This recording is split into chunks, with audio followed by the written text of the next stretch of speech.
Good morning, I'm Alex. It's Friday, May 29th.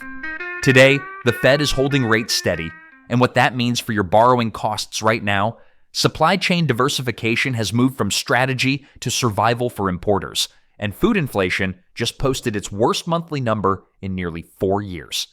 3 stories, 5 minutes, done.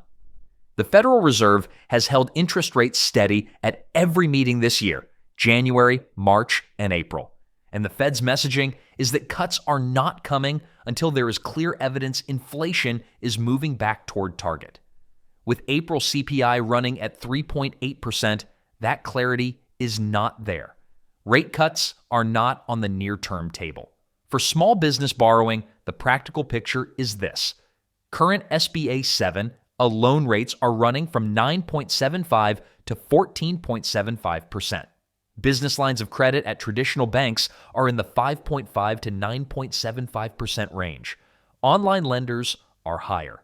If you have existing variable rate debt, you're in a stable environment. Rates aren't rising, but they're not falling meaningfully either. The hidden cost of waiting, a business deferring a $150,000 equipment purchase in hopes of a rate cut by year-end, is likely giving up more in lost efficiency and revenue than it would save in interest. The businesses using capital right now are the ones in the best competitive position going into fall. What to watch? Calculate the monthly cost of any capital project you've been deferring and compare it to the revenue or cost savings that project would generate. If the math works at current rates, waiting is costing you. 61% of small businesses say 2026 tariffs have had a negative impact on their operations. Among businesses importing directly from China, 43% report that tariff costs now exceed 10% of total cost of goods sold. Average monthly tariff-related expenses for small importers are running about $11,400, nearly triple the $3,800 average from early 2024. With replacement tariffs being constructed under new legal authority and no clear resolution in sight, the businesses managing best are those that started what trade advisors call a China Plus One strategy, maintaining existing Chinese supplier relationships while developing at least one alternative source in a lower tariff country. Vietnam, Mexico, India, and Malaysia are the most common pivots. This isn't a quick process. New supplier relationships take months to build and audit. But every month you defer is another month of full exposure with no hedge.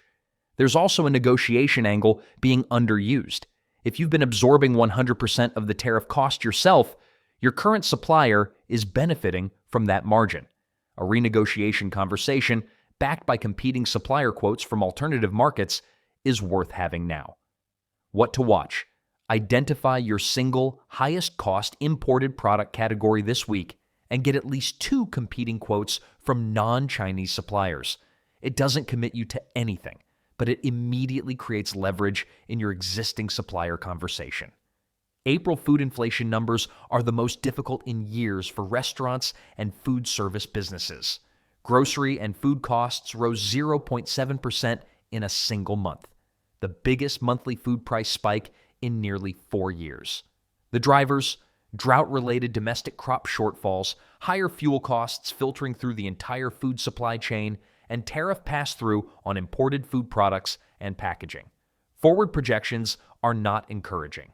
Analysts say April may be the start of a sustained stretch of food inflation that could surpass historic norms by year-end. For restaurant owners, caterers, food trucks, and specialty food producers, the margin math is getting genuinely difficult. The businesses holding up best are those that have moved to more frequent, smaller price adjustments, quarterly rather than annual repricing, rather than absorbing cost spikes until a large sudden increase becomes unavoidable.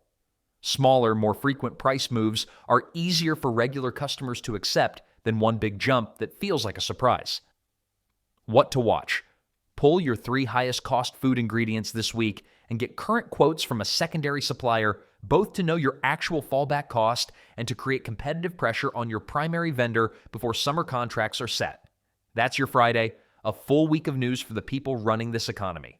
I'm Alex. Have a good weekend.